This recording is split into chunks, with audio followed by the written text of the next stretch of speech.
ମୁଁ ସମସ୍ତଙ୍କୁ ସ୍ୱାଗତ କରୁଛି ଆମର ୟୁଟ୍ୟୁବ ଚ୍ୟାନେଲ କ୍ୟାରିୟର କ୍ଲାसेସ୍ को एनपीएस पेंशन को सहजरे जानिबा एनपीएस पेंशन कहा पई भलो एनपीएस पेंशन कहा पई खराब सहज कैलकुलेशन सहित चलंतु बुझिबा एवं डिटेल्स वीडियो को आपण माने देखंतु सहजरे बुझी परिबे वीडियो को लाइक करिवे चैनल को सब्सक्राइब करिवे शेयर करिवे तो एठी आपण मानक पई गोटे निहाती भलो वीडियो आसीछि आपण मानक पई कैलकुलेशन वीडियोटी जोथरे आपण मानक निहाती भाबरे जानिबे जे आपण माने आपण पई जो एनपीएस टा अछि से एनपीएस टा आपण माने पई भलो अछि ना खराब अछि हला तो एठी आपण माने देखंतु जो माने गवर्नमेंट एम्प्लॉय अछंती जो माने एनपीएस रे पार्टिसिपेट करछंती ता माने एनपीएस रो जो पेंशन को बाछि छंती आपण माने जानिथिबे दी प्रकार पेंशन एबे अवेलेबल अछि एनपीएस अछि आउड अछि यूपीएस तो यूनिफाइड पेंशन स्कीम बा नेशनल पेंशन स्कीम बा न्यू पेंशन स्कीम रे आपण माने जदी इन्वेस्टमेंट करूछंती तो एनपीएस रे आपण माने इन्वेस्टमेंट करिया पूर्वरु आपण माने को जानिया दरकार जे आपण माने पई एनपीएस टी भलो अछि ना आपण माने पई यूपीएस टा भलो अछि हला तो एठी सहज कैलकुलेशन चलंत करि देखिबा दीटा कंपैरिजन करिवे आपण माने पई आपण माने जानि परिबे सहजरे कोटा आपण माने पई भलो रहिबो तो एठी गोटे कैलकुलेशन कराई छि देखंतु आपण मानकर एठी जो माने अर्ली एज रे चाकरी करथिबे अर्ली एज अर्थ होछि जो माने शीघ्र चाकरी पाइ जाइथिबे जेमति कि आपण मानकर एठी कैलकुलेशन रे देखाइ छि 26 वर्ष हला तो एठी 26 वर्ष रे मानकर जने व्यक्ति चाकरी करिछि तो ये गवर्नमेंट स्टेट गवर्नमेंट अच्छी एवं से जो पर मंथ रो कंट्रीब्यूशन होची मिनिमम 5000 टका हला 5000 धार्य कराई आपण मानकर से पाखापाखि आपण माने से डिटेल्स टा बुझी परिबे एवं 25-26 वर्ष रे चाकरी करछंती 5000 टका मासो कंट्रीब्यूशन दउछंती ताहले आपण मानकर पेंशन केते हबो एवं ताकर एनुइटी बा आपण मानकर जो कर्पस अमाउंट केते हबो तो एठी आपण माने देखंतु तो एठी जो 60 वर्ष रे आपण माने रिटायर्ड हेबे बोली कहै छै एवं विड्रॉ मध्ये 60 वर्ष रे करिवे आपण माने जानिथिबे जो एनपीएस पेंशन टी रहउछि एनपीएस पेंशन रे दीटा जिंस रहउछि गोटे हला आपण माने 60% आपण माने विड्रॉ करिवे जेते कर्पस हेतिबा आपण मानकर 60 वर्ष रे तो सेथरु 60% विड्रॉ करिवे 40% आपण माने कोन करिवे ना पेंशन पाया पय आपण माने ताको एनुइटी हिसाब रे एनुइटी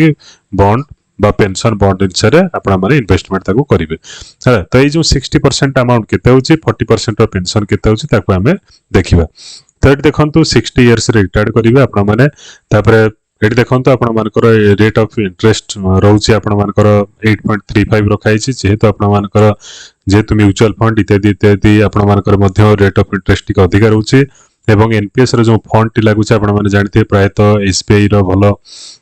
फंड रे एवं बहुत भलो फंड रे लागुची आपण मानकर तो सेथरे आपण मानकर मिनिमम आपण मानकर 7-8% टा इंटरेस्ट पाइ जिवे तो एठी जेहेतु इन्फ्लेशन मध्य बढ़ुची ता सहित आपण मानकर रेट ऑफ इंटरेस्ट मन आगु मध्य आउरी बढ़िबा को जिवो तो एठी देखंत आपण मानकर एनुइटी परचेज जो करिबा एनुइटी रो अर्थ हो जो पेंशन परचेज करिवे केते परसेंट रे ना 40% रे हैला तो ए 40% रे पेंशन हबो 60% आपण माने उठेइबे तो देखिबा केते होची आपण मानकर अमाउंट टा देखंतु एठी लमसम अमाउंट जोटा कि आपण माने एट ए टाइम विथड्रॉ करिवे तो टोटल कर्पस अमाउंट देखंतु एठी टोटल कर्पस होची 1.78 बा 1.8 करोड़ हैला ता माने 1 कोटी 80 लाख पाखापाखि आपण मानकर कोन हे जिवो ना आपण मानकर लमसम हे जिवो लमसम माने एका टाइम रे आपण मानकर एति की पैसा at the time of retirement जोटा 60 इयर्स हला 60 इयर्स रे आपण मानकर हेतिबो तो 60 इयर्स बेले को आपण माने कोन करिवे ना विथड्रॉ केते करिवे ना आपण मानकर 60% विथड्रॉ करि परिबे चाहिए अधिका विथड्रॉ करि परिबे नाही बरम कम चाहिए कम विथड्रॉ करि परिबे तो मैक्सिमम 60% आपण माने विथड्रॉ करिवे जोटा होची कोटिए 7 लाख 70 लाख पाखापाखि आपण माने लमसम टा रहउची आपण माने कोटिए पाखापाखि विथड्रॉ करि परिबे हला कोटे 7-8 लाख आपण माने विथड्रॉ करि परिबे तो एठी विथड्रॉ करि साला पर जो 40% टा रहउची आपण मानकर 40% टा पाखापाखि केते रहउची ना 70 लाख पाखापाखि आपण मानकर 40% टा रहउची जो थ्रू की पेंशन हबो एवं पेंशन अमाउंट देखंतु केते अछि ना 40000 आपण मानकर 160 हला 40000 पाखापाखि आपण मानकर पेंशन हे जाउची 40k रा आपण मानकर पेंशन हे जाउची जदि आपण माने मासु 5000 टका भी कंट्रीब्यूट करछंती एवं आपण मानकर शीघ्र 25-26 वर्ष रे आपण माने चाकरी करछंती तो मिनिमम जदि भी 40000 पेंशन न हो मिनिमम तो 35 भी पेंशन कोठी की जाई नाही हला आपण मानकर इति पेंशन पाइबे एतरे कोनस प्रकार डीए नाही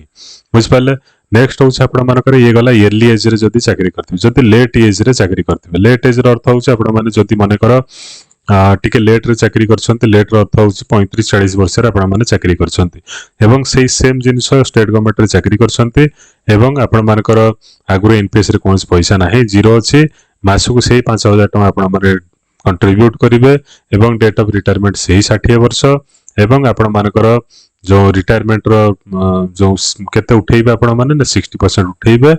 जो लमसम विथड्रॉ करिवे ता सहित 40% टा पेंशन पे आपण माने रखिबे तो इतिक आपण मानकर काम होछि तो सेही सेम जिंस एठी मध्य रखाई छि सेही 60 वर्ष रे आपण माने रिटायर्ड हेबे एवं 8.35 सेठी भी रखाई तला एठी भी 8.35 रो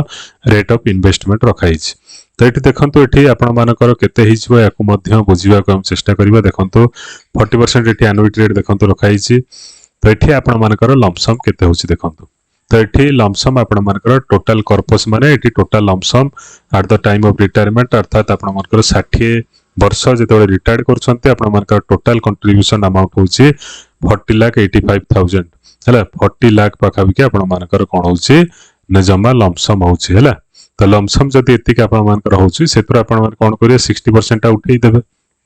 विड्रॉ करदेबे तो विड्रॉ करदेले तार तो केते विड्रॉ कले ना 24 लाख पाखाबी आपण माने विड्रॉ करदेले 24 लाख आपण माने विड्रॉ करदेले विड्रॉ कर साला पर जो बाकी पैसा रहिला सेथरु आपण मानकर जो पाखाबी 15 लाख पाखाबी रहिला सेइथरु आपण मानकर पेंशन कैलकुलेशन हबो तो मंथली जो पेंशन टा आपण मानकर होछि केते होछि 9193 केते होछि 9000 टका आपण मानकर कोन होछि ना पेंशन आपण मानकर होछि जति आपण माने मासुकु 5000 टका मंथली कंट्रीब्यूशन दउछन्ते एवं सही 60 वर्ष रिटायर्ड करछन्ते ता सहित आपण मानकर जदि लेट ईयर रे आपण माने चाकरी करिछन्ते ता अर्थ 35-40 वर्ष रे आपण माने चाकरी करछन्ते ताहाले आपण मानकर एतिकी होउछि बुझ पाले तो एठी दुईटा जिंस आसिला गोटा होउछि आपण मानकर देखंतु एठी 9000 टका पेंशन आसिला एवं लमसम जमा 24 लाख एठी केते आसिला आपण मानकर देखंतु एली एज रे चाकरी कला आपण मानकर 40,000 पेंशन आसिला एवं कोटी टका आपण लमसम उठौछन्ती तो एठी आपण माने कोन बुझिले ना एठी आपण माने बुझिथिबे जे जो मानकर चाकरी अधिका दिन अच्छी अधिका वर्ष अच्छी जो मान 26 वर्ष मान केते वर्ष चाकरी कले ना पाखाबी 36 वर्ष चाकरी कले तो 36 इयर्स 36 इयर्स रो सर्विस कले तमनकर 60 वर्ष रिटायर्ड हले किंतु एठी जदी 40 वर्ष रे चाकरी करछंती तो सेठी 20 इयर जमा चाकरी कले बुझ परछंती ना नै तो ए अनुसार आपण मानकर कंट्रीब्यूशन कमी जाउची एवं आपण मानकर पेंशन अमाउंट कमी जाउची लमसम अमाउंट कमी जाउची तार अर्थ आपण मान जदी एनपीएस नबाक चाहछंती ताले जदी आपण मानकर चाकरी बहुत दिन अछि लॉन्ग अच्छी 30-35 वर्ष अच्छी ताहले आपण माने एनपीएस को चूज करंतु नहले जदी आपण मानकर शॉर्ट टर्म चाकरी अच्छी ताहले आपण माने यूपीएस पेंशन सहित जाई परिबे जोटा कि स्टेबल पेमेंट ऑप्शन रहिबो 20-25 वर्ष चाकरी करदेले आपण मानकर पेमेंट हाफ पेमेंट पाई जिवे पे आउट पाई जिवे बुझ परछन ना नै वीडियो रे आउरी एनपीएस यूपीएस रिलेटेड बहुत गुडे वीडियो अछि वीडियो को लाइक करिवे चैनल सब्सक्राइब करिवे जाई कि प्लेलिस्ट रे देखंतु धन्यवाद।